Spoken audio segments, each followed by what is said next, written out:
Hi, everyone. It's Sue here, and I just want to have a nice conversation where we talk about the beginnings of where we're going with this course. And for me, we have to begin with that question. What is theory, right? When we hear nursing theory, what comes to mind? And it's not always, I know, the best thoughts that emerge, but I really hope that by the end of the course, we're going to have changed our minds about that. And so let's begin that discussion. What is theory? So in nursing, we tend to think of our knowledge as fragmented, right? Our technical knowledge, our knowledge of human responses, other things like that. And it's really essential that we don't just learn on the job. We don't just have an apprenticeship model like we did in the old days where nurses mostly trained and did much of their learning right on the units, but that there is a formal construction of knowledge that is unique to nursing, not just medical knowledge, not just pharmacy knowledge. We bring all of those ideas into nursing, but we actually also have to develop our own knowledge. And that's what we see everywhere, right? We see engineers develop engineering knowledge. An example, Einstein developed the theory of relativity. And in a theory, it's not that we can prove it. It's not like an evidence, right? Where I can see one action leads to another action. I can see the breakdown of a molecule. It's not, I don't have a theory that water is made up of one molecule of hydrogen and two molecules of oxygen. That's not a theory, that's knowledge. How theory is differentiated, it's that it is a set of constructs or a set of ideas that are brought together by logical thinking and observations that fall beneath them. And so what we'll see is that there are many theories. Some theories overlap or they have consistencies across them, and those then fall into categorizations. And some theories are very different. And I'll give you an example of a theory that many of you have heard of. It's Maslow's hierarchy of needs. And his theory then was really focused on this idea of how we're motivated, what motivates humans. And I'm going to talk about that a little bit more in a second when I contrast it with a different theory. And so if you look at your textbook in your readings this week, one of the things it says is that theories are mental patterns. So it's how we construct things in our mind, how we categorize things in our mind, and how we make sense of things in our mind. And they help us to really understand a situation. If we didn't have theories for how things fall together, we would just be trying to memorize millions of little facts that were all discrete. And that doesn't give us a comprehensive view. So it helps us to organize information. Importantly, it helps us to make meaning of a situation. And just some simple examples of how we theorize every day. How do you decide what route to take to work or to school or somewhere else? If it's a Saturday, might you take a different route than you would during rush hour on a Thursday? Part of that is how we've theorized about what is likely to happen. We don't have evidence necessarily for today, but in general, we've theorized about how that works. How do you decide when to go to the bookstore to buy your books? We've developed a theory about that. And so we respond to things as we expect, but in theorizing, we also are able to project into the future. So we respond to things that occur as expected in the moment, and we're able to respond to things that are divergent or different than we expect in the moment, based on how we've theorized and how we move to a different idea. But also based on that learning, we're able to change our patterns for the future or broaden our repertoire of options. Now, remember I talked about Maslow, and I said I was going to talk about Maslow's hierarchy and contrast it. So here we go. We've all heard of Maslow. And what Maslow said is that until your basic survival needs are met, higher level needs can't be met. So for example, all your physiological needs need to be met. You need to be able to eat. You need to be able to drink, all of those things just to stay alive before you can worry about higher level things. Once those basic level eating, drinking are met, then you need to move to the next level, which is safety, right? So physical safety in terms of not being harmed. Do I live in a shelter? Am I able to stay warm enough? So all of those basic needs. Then we move up to social needs. So social needs in terms of our relationships with other people and our interpersonal connections. The next level, once those needs have been met, you can move up to esteem, personal esteem. So we move intrapersonally within ourselves, our esteem needs. And those sort of are at the level of the ego. And then finally, self-actualization. That's the highest level need. Only when these basic needs are met, as we go up that triangle, do we move to self-actualization, which is really that movement towards your own internally driven desires for who you are and how you contribute in the world. So physiological needs have to be met, then safety needs, then social needs, then esteem needs, and then finally self-actualization. And so it's quite a linear little pyramid that moves its way up. And that makes a lot of sense, doesn't it? That we can't be worrying about esteem, how do I feel about myself in the world when I have no food to eat and no water to drink. I'm really worried about survival, right? So it makes sense. Now let's talk about Viktor Frankl. Viktor Frankl is a very fascinating psychologist and theorist, and he wrote a book called Man's Search for Meaning, and this work was derived from his experiences as a prisoner of war in a concentration camp during World War II.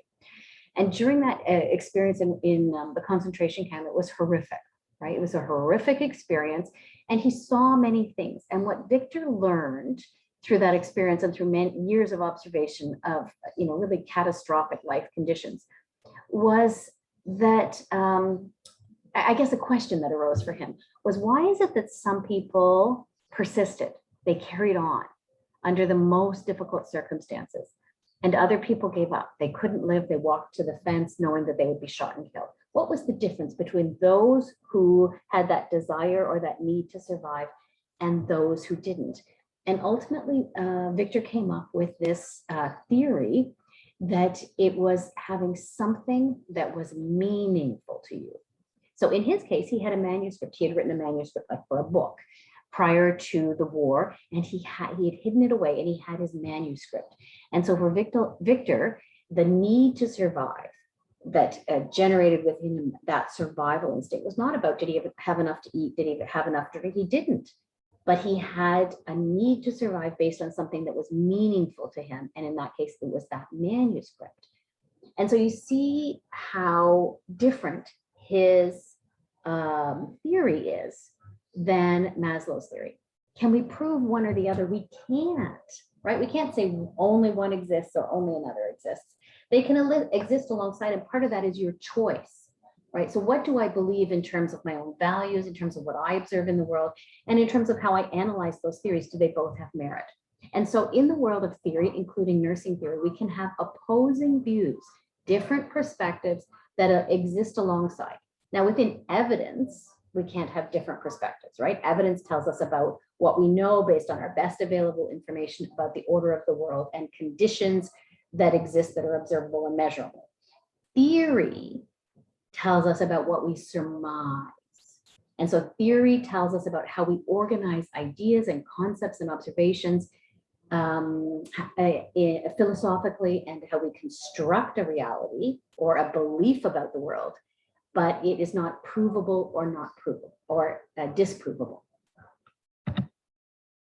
And so ultimately what theory is, it's a lens. So if I was living in a world where I used Maslow's hierarchy of needs as my lens, and I was, let's say I was a nurse, then I might be working with patients let's say patients who have, we'll use an example, a single patient has a catastrophic diagnosis of colon cancer.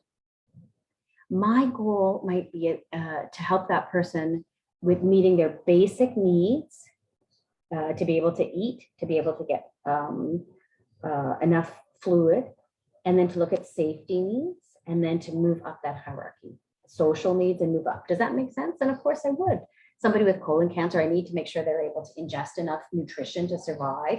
I need to help that person make sure they're able to ingest enough fluids to stay hydrated and move up that hierarchy.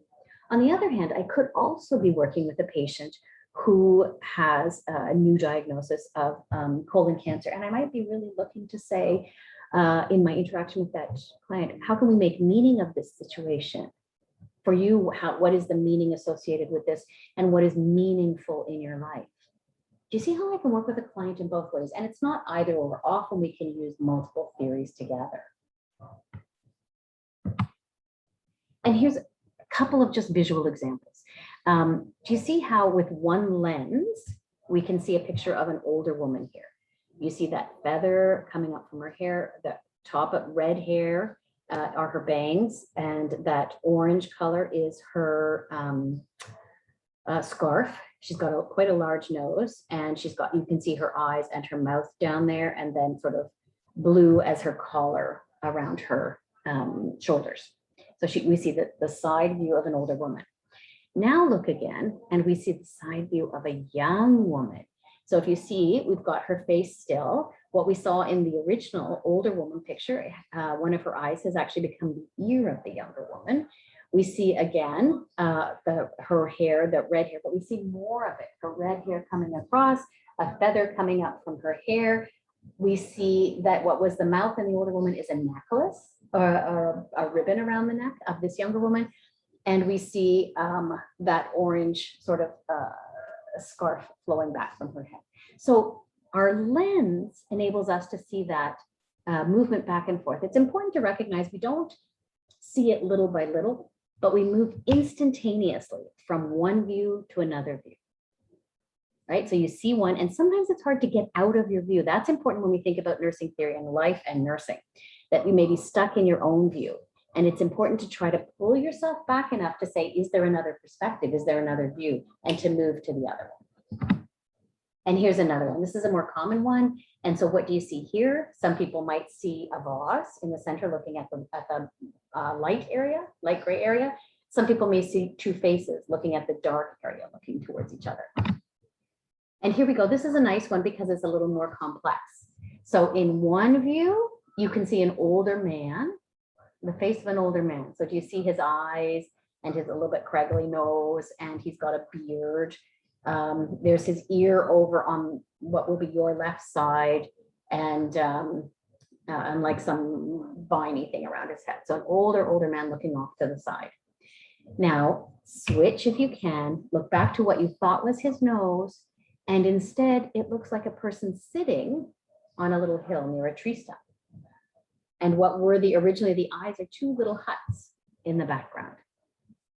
And what originally was sort of that craggly, maybe vine around someone's head, in fact becomes a tree growing off to the side.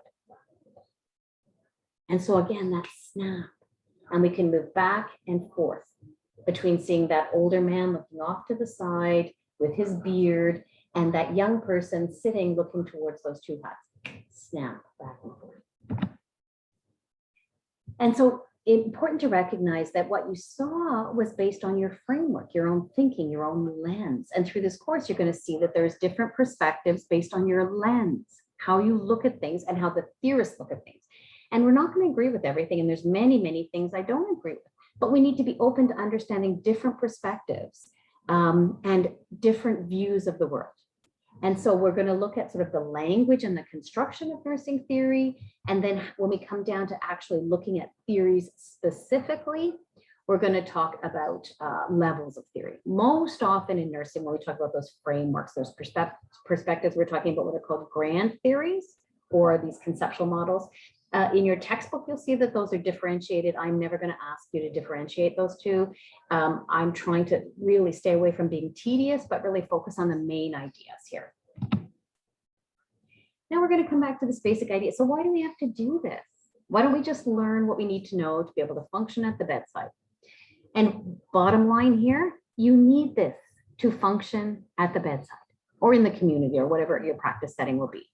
Nursing theory and how we think and how we view the world and how we apply these ideas is essential to the practice of nursing. It's just not as visible as some of the technical components, but it's integrated. They are not separate and they're not in competition with each other. This kind of thinking is essential to structure our practice. There's a couple of key points here. One is, if we, as a profession, do we want to be considered a profession or do we want to be considered just workers? I'm just workers, and not to, I can compare it to a lot of workers, and I don't want to be critical, sound critical or sound demeaning, but do we want to just be workers or do we consider ourselves professionals? Look at what you're going through to educate yourself to be an RN. This is a profession, and what we contribute to the world is our professional knowledge, our professional skill. And so in order to be considered a profession, we must have our own knowledge base. We don't just practice based on a medical knowledge.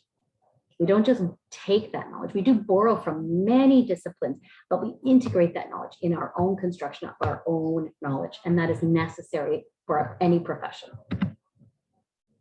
But there's been some challenges with that. First, not everybody is aware of nursing theories. Many people, when I went to school the first time, I learned one theory, and actually, I don't want to say which one it was quite crappy.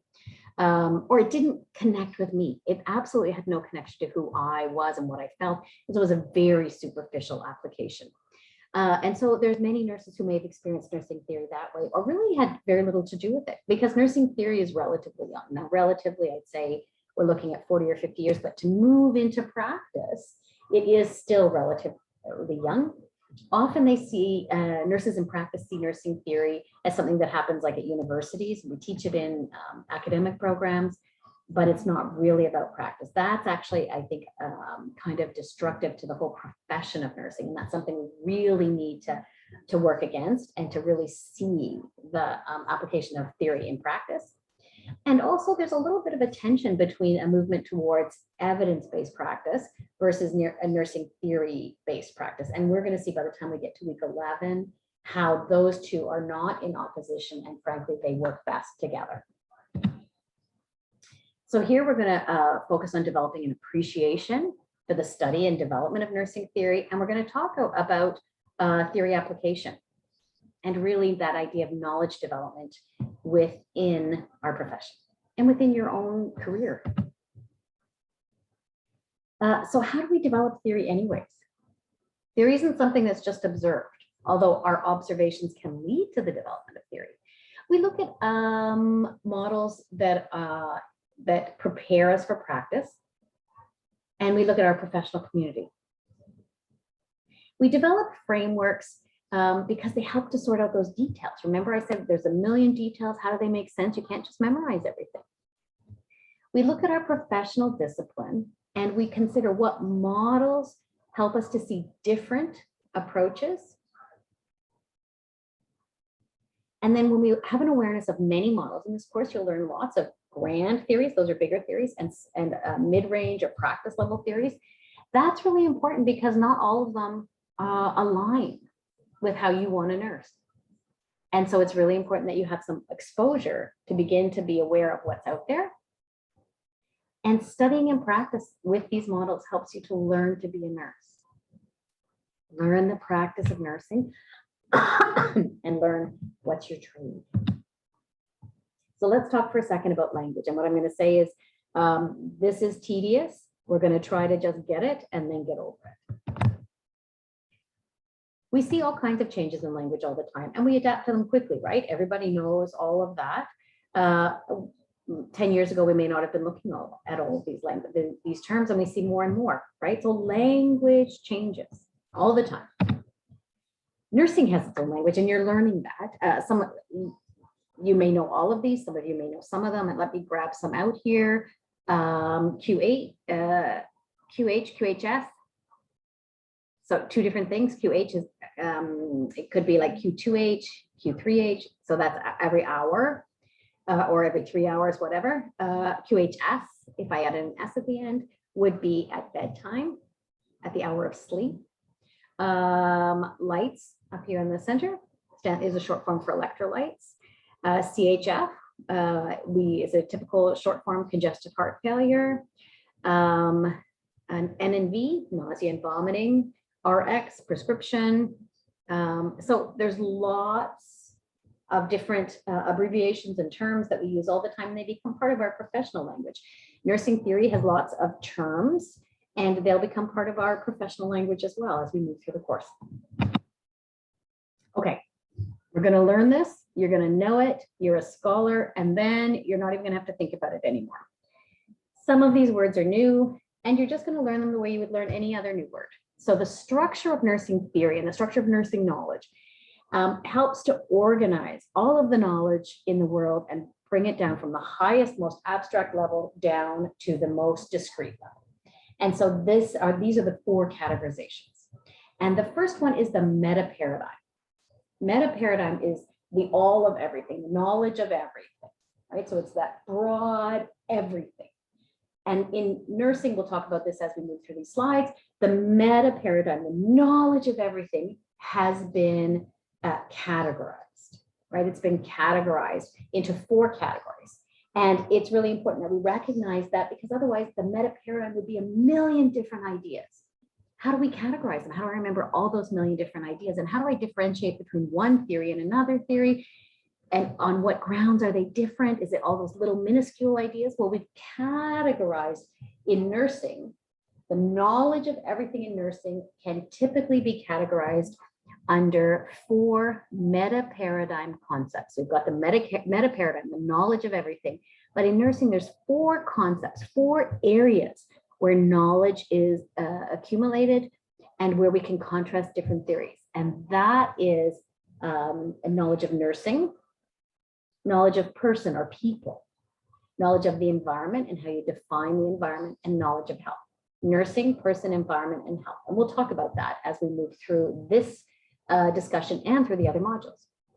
Then we look at the paradigm. So remember, the knowledge of knowledge, everything is included, and we have those in the meta paradigm, and we have those 4 meta paradigm concepts. Then we come down to the next level. And do you remember I said not all theories are the same? We can all look at the world differently. We have different lenses. One of the ways we can look at the next level of the knowledge is to say, what is the paradigm? And a paradigm is a worldview. And a worldview is really, how do I look at the world in a broad sense? What features are most salient, most relevant? And what do I believe about the nature of something? And the paradigm that is most current or relevant may not be the only paradigm.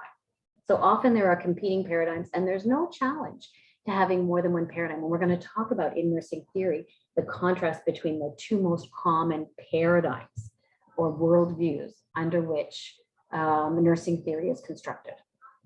At a lower level of knowledge, and each level becomes more concrete, we have the individual theories. Remember I said I'm never going to ask you grand theories or conceptual models, but we have those grand theories. So all the specific theories. And what we'll find as we move through this discussion and weekly is that the grand theories typically fall out into one of those paradigms. So your worldview then leads to the development of specific theories. And then from those specific theories and our appreciation of the world and the things that we see, we actually move even further down, more specific to middle range theories or practice level theories. So middle range theories may be a grand theory that is applied just to one patient type or patient situation, or it may be what we see in practice, a specific patient response with a specific patient condition. Okay, I'm gonna just review this one more time. Remember, the core focus of the discipline, the knowledge of everything in nursing, is the meta paradigm, and it is the most abstract. The meta paradigm is the most abstract, and in nursing, the meta paradigm is consisting of those 4 central concepts: nursing, person, environment, health. Right? Nursing, person, environment, health. You're going to remember those. So how do we define nursing? Each of the theories, those grand theories, is going to define nursing differently. Remember we had Maslow and Frankl? Do you think those theories that were so different in their construction of human beings and their survival, if you were following that, now they're not nursing theories, but if you were thinking of that as your lens, how you would define things differently? So that's going to be the case in nursing. And we'll talk about, does the theory focus on being, how we are? Does it focus on knowing, so our cognition and what we know? Does it focus on the doing component, those technical skills and my actions? Or does it focus on all of those 3? And even within that, how do we define being, knowing, and doing? So in nursing, the development of nursing theory, we really need to have an understanding of how we are defining nursing. So how does the nursing theory define a person? So a person could be the interrelationship of a variety of elements. We see this all the time. The physical components, the emotional components, the psychological components, the social components, and the spiritual components of human beings. On the other hand, do we sort of see human beings as much more holistic or interrelated, indivisible, so that we can't separate out those two elements? How is the environment defined? Is the environment defined as the physical things outside of ourselves? Or is there something much more relational around the environment? And in particular, how do we define the nature of physical reality? And that's really based on the higher level concepts associated with physics. How is health conceptualized in theory? And really, health is important when we look at, is health the absence of disease? Is it wellness? Who defines that health? And are there objective criteria for health? Finally, let's come now down to that level of paradigm. So remember, we had that meta-paradigm, the most abstract, the knowledge of everything. And then we have the paradigm. That's our worldview or our shared perspective. And there can be more, remember we said more than one paradigm can happen within a community, and it's very, that's very common and it's very acceptable. But within that community over time, generally a consensus is formed. Right now, you'll see that there are different paradigms, and your textbook on page 10 actually refers to 3 different ways we can define our meta paradigms. Parse, Newman, and Fawcett are the authors of those 3 different ways. We're going to use Parse's 2 opposing perspectives just because I think they conceptually make the most sense. And so these are the 2 perspectives, the totality paradigm and the simultaneity paradigm. In the totality paradigm, think of it, it's like total. We are the sum total of all of our parts. So we are integrated beings, and we are made up of all those different parts, my physical, my social, my psychological, my spiritual, all those parts come together. And also it's really important that our environment is external to ourselves, and we respond to our environment, right? We adapt to the environment that is external to us. In the simultaneity paradigm, and all of this, just hang in, because as the weeks go past, this will become more and more familiar. In the simultaneity paradigm, humans are considered unitary beings. So I am whole in the sense that you can't break me down. You cannot break me down to all those different parts, because I am completely whole. I am one. We're irreducible, right? You can't break me down. And we're in constant mutual process with the environment. So I don't just adapt to the environment, but I am in mutual process, constantly exchanging energy with the environment. So let's use a metaphor to explain them. And so the totality paradigm, I like to see it as a car made up of parts that all need to work together. So we're integrated, but we can distinguish the different parts. In a car, I can see what the engine is, the tires are, I can see what the carburetor is, I can see what the, I can see the seats and the steering wheel, I can see all the different parts, just as I might see the biological, psychological, socio-cultural, or spiritual parts of a human being. And the car adapts to those driving conditions, doesn't it? Right? It's adapting to its environment and responding to the environment, but it doesn't have an impact on that environment. Driving on a road doesn't typically change that road. The road and the car are not in constant mutual adaptation. It's the car that responds to the environment. And within this totality paradigm, what we see is that health and illness are viewed along a continuum, from complete health to complete illness and potentially death. Excuse me. Now let's think of the simultaneity paradigm. And so the example I like for this is a cake.